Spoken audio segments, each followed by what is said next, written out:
ஏர்போர்ட்டில் புகைப்படங்களை வெளியிடக்கூடாது என்பது விதி. ஏர்போர்ட் அத்தாரிட்டி ஆஃப் இந்தியாவிலிருந்து கொடுக்கப்படக்கூடிய ஒரு விதியாக நாம் பார்க்க வேண்டியிருக்கிறது. குறிப்பாக பாதுகாப்பு காரணங்களுக்காக அந்த ரன்வே உள்ளிட்ட பல இடங்களில் புகைப்படம் மற்றும் வீடியோ காட்சி எடுப்பதற்கு தடை விதிக்கப்பட்டிருக்கிறது. இந்த சூழ்நிலையில் அப்படி திருச்சி விமான நிலையத்தில் இருக்கக்கூடிய ஓடுபாதை மற்றும் சில முக்கியமாக பாதுகாக்கப்பட்டிருக்கக்கூடிய பகுதிகளின் புகைப்படங்களை பதிவேற்றம் செய்ததன் காரணமாக சில எக்ஸ் பக்கங்கள் முடக்கப்பட்டிருக்கின்றன. காவல்துறை அதிரடி நடவடிக்கை மேற்கொண்டிருக்கிறது.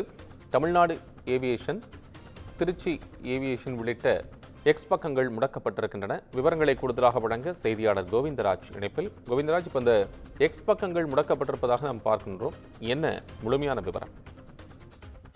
கோபாலகிருஷ்ணன், திருச்சி சர்வதேச விமான நிலையத்திற்கு பல்வேறு நாடுகளில் இருந்து விமானங்கள் இயக்கப்பட்டு வருகிறது.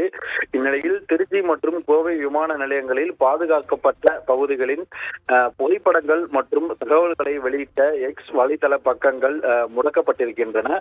பாதுகாப்பு காரணங்களுக்காக திருச்சி விமான நிலையத்தின் விமான ஓடுதளம், ஏரோ பிரிட்ஜ் உள்ளிட்ட பகுதிகளை புகைப்படம் எடுக்க அனுமதி இல்லை. இந்நிலையில் திருச்சி விமான நிலையத்தில் ஓடுதளம், ஏரோ பிரிட்ஜ் உள்ளிட்ட புகைப்படங்கள் கடந்த சில நாட்களாக சமூக வலைதளங்களில் வெளியாகின. இந்த புகைப்படங்களை விமான நிலைய அதிகாரிகள் சிலர் விமான நிலையத்தின் அதிகாரப்பூர்வ சமூக வலைதளங்களில் பதிவேற்றியதற்காக விமான நிலைய ஆணையர் குழுமத்துக்கு புகார்கள் சென்றது.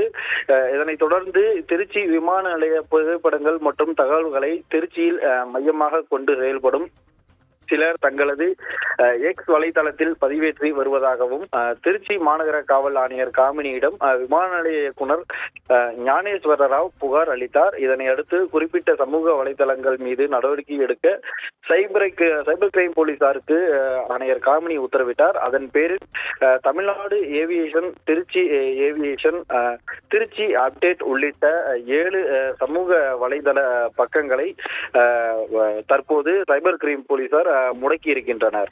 கோபாலகிருஷ்ணன். கோவிந்தராஜ், உங்கள் அண்மை விவரங்களுக்கு நன்றி.